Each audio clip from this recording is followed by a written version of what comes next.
నిజంగా చాలా ఎదుగుతారు ఇక్కడ వచ్చిన ప్రతి ఒక్కరు. ఇక్కడికి వచ్చిన తర్వాత దేవుడు ప్రత్యక్షంగా కనబడుతున్నాడు ఇక్కడ.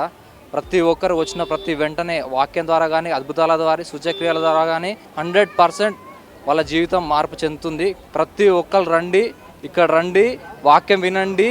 ఒక్క 2 minutes కూర్చున్నారంటే మీరు జీవితం ధన్యం అయిపోతుంది. కాబట్టి 100% ఇక్కడే మీ లైఫ్ ఫుల్ఫిల్ అయిపోతుంది. కానీ ఇక్కడికి వచ్చిన తర్వాత నాకు చాలా మంచిగా అనిపించింది. వాక్యం పరంగా ఎదుగుతున్నాము. మా కుటుంబంలో నుంచి కూడా నేను అన్ని రాళ్ళని మ్యారేజ్ చేసుకున్నప్పటికీ నా భార్య కూడా రక్షణలోకి వచ్చింది. దేవుని వాక్యము ద్వారా మాట్లాడడం వల్ల మా యొక్క కుటుంబం కూడా రక్షింపబడింది. దేవునిలో ఎదుగుతున్నాం మేము. వాక్యం ద్వారా మేము ఎంతో బలపడుతున్నాము.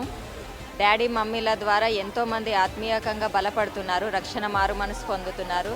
మేమైతే చాలా బలపడుతున్నాము, దేవునిలో చాలా ఎదుగుతున్నాము. దేవుని నామానికి వందనాలు. ఈ చర్చ్లో ఈ మెసేజ్ థర్డ్ సర్వీస్కి వస్తుంటాను. అన్న ఈరోజు చెప్పిన మెసేజ్ కానీ జనరల్గా అన్న చెప్పే మెసేజెస్ అయితే చాలా లోతైన విషయాలు చెప్తారు. ఒక మనిషి అన్యుడు దేవుడిని తెలుసుకోవడానికి కానీ క్రిస్టియన్ ఇంకా ఎదగడానికి మెసేజ్ చాలా ఉపయోగపడుతుంది. చాలా బాగుంది అన్న వాక్యం మాత్రం. ప్రవీణ్ గారు అయితే మస్తు చెప్పిండు.